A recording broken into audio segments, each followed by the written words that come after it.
Hey guys, welcome to the Japanese Maple fans page. I'm Tim Nichols of MrMaple.com and Buck Holtz Nursery. Guys, if you like this type of stuff, like, subscribe, and share. We're here at Mr. Maple and we're doing a walk through some of our larger plants here and show you some cool Japanese maples we have in larger sizes at Mr. Maple. Now, if you know anything about Mr. Maple, we're a family mail order business. We do the largest selection of Japanese maples in the country. But if you're ever looking to come to an open house, we have one on Labor Day coming up, and that's Labor Day 2026. We always have one on Labor Day and Memorial Day, the Mondays themselves, not the weekends. And there's always a lot of fun things going on those weekends in Hendersonville.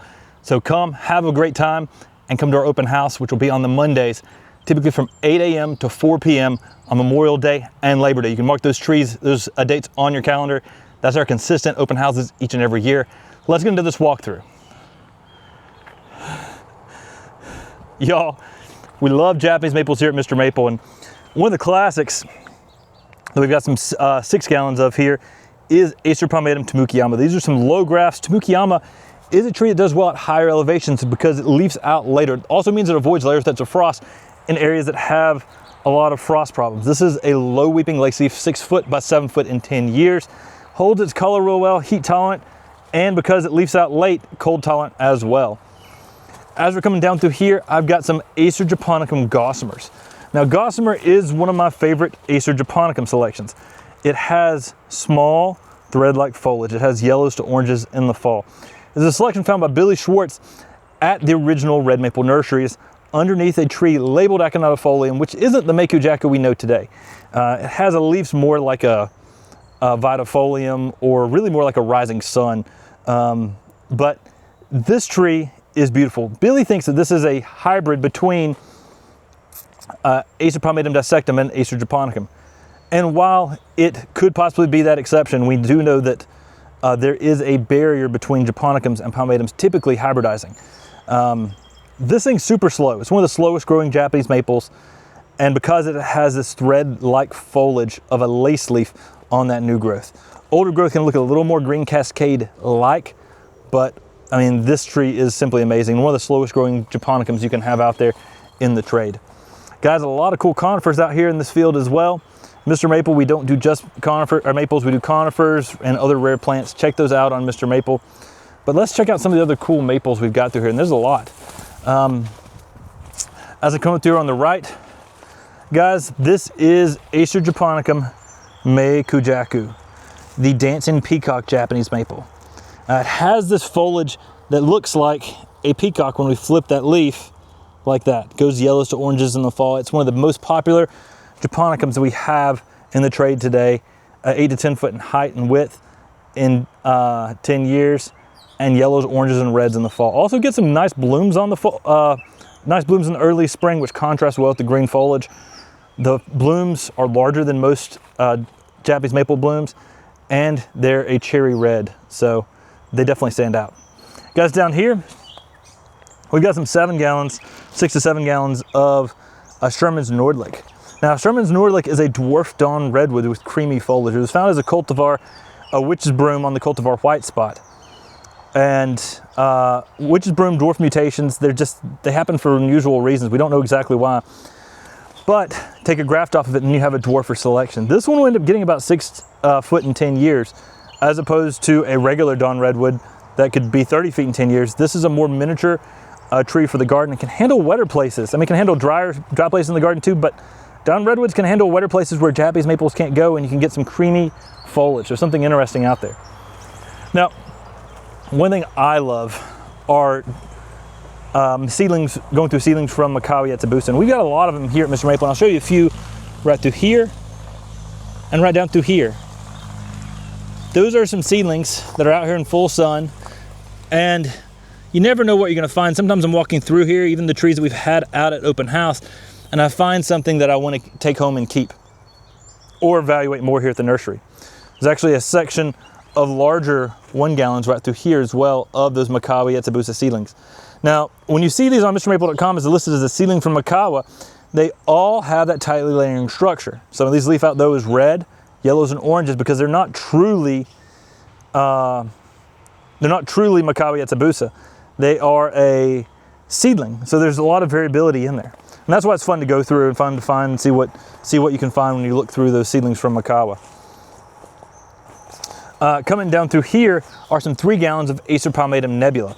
Now this time of the season in full sun, we can see a little bit of the reticulation on this, but this thing is like firefly. It keeps changing throughout the seasons and can give you some pink colors with strong reticulation to creamy whites. Guys, this is a good, strong upright, 10 to 12 foot in 10 years. I love the colors that this keeps putting on throughout the seasons. It's definitely a dynamic show for the garden. Now right here, we've got one of the Quercus we offer that's narrow and columnar. This particular one is skinny jeans. Now, this is an oak, so it's gonna be durable. It's like a street tree. It gives you some good red color in the fall. Really cool oak to have out there in the landscape, oranges to reds, and just narrow in its presence. And I think that's something that people always love, having oaks out on the, out there in the landscape. They just give that really regal feel. You get one that's columnar, it gives you vertical interest without a lot of width, and that's a unique way to grow an oak tree for your landscape and garden. Down through here on the right, we got some 2 gallons of Tamukiyama. A lot of conifers down through here on the left. Again, check out our conifer selection at MrMaple, because we have one of the best conifer selections of anywhere in the country. Buckholtz Nursery, purchasing that has allowed us to be able to offer more and more really neat and rare conifers for the trade. Coming up through here, this is some more of those Macawa seedlings. And you see different colors on the new growth popping off. Some have red, some have orange. That typically means that they're gonna have a spring interest. All of these that are here were bronze spring interest. And most of them were bronze to orange to red. Because, I mean, they're very similar, so they started having color interest. They started marking them out there in the farm and saying bronze, because at least they're bronze, but they could be orange to red to pink. And you can really see that they're gonna have color interest too, but like I said, because that summer new growth flushes, definitely showing a lot of color on those summer new growth flushes on many of these seedlings. I mean, I could spend hours running through here, looking through here and saying, look at this here. This looks like it's getting some like yellow to the top. That's interesting.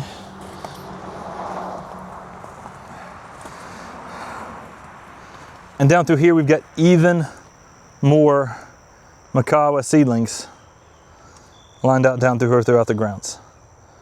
I would say that there's probably at least once a week I walk through here and I say, I need to evaluate that a little bit further. I need to evaluate that a little bit further. Look at the shape of the leaf. Look at the color, look at the variegation. Look at this weird short and center node thing happening across the foliage. So you never know what you're gonna find on many of those. Now, coming over here, this whole area has got a lot of fun trees here in the landscape. And a lot of trees here in this area we call Area 30. A lot of trees all around. But one I really love is right here. And this is Acer palmatum Golden Falls. This is a weeping yellow that can handle more sun than most. Oddly enough, after our last open house, Corbin Wildcat, our media manager, was walking by one of these and spotted a variegated branch that's like a Reno Nishiki on one of these Golden Falls. So I'm super excited about what that could be in the future. We put it down in evaluation. But Golden Falls is a yellow. And one thing people don't realize about the color yellow is yellow itself is a type of variegation. So if you find a yellow plant, it's very likely that it will later throw a sport of some sort, whether it be like a sport like anirene or Reno Nishiki. You never know what style of sport it's going to throw. But yellow is a style of variegation. Now, the weeping color on this is amazing. There's not much else that can give you this much yellow in full sun.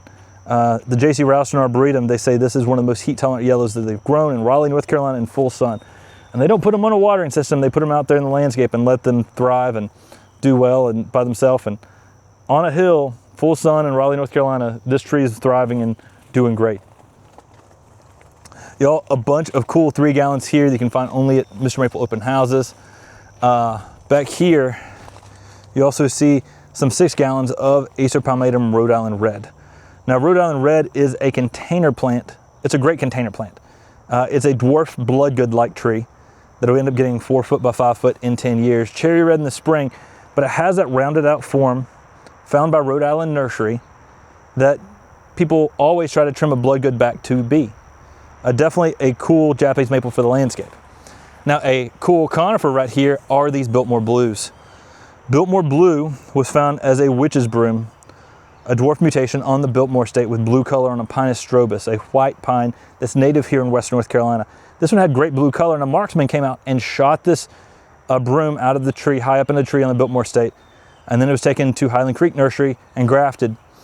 Later, this was almost lost to the trade until one of our friends was able to purchase one, and we've been grafting it ever since.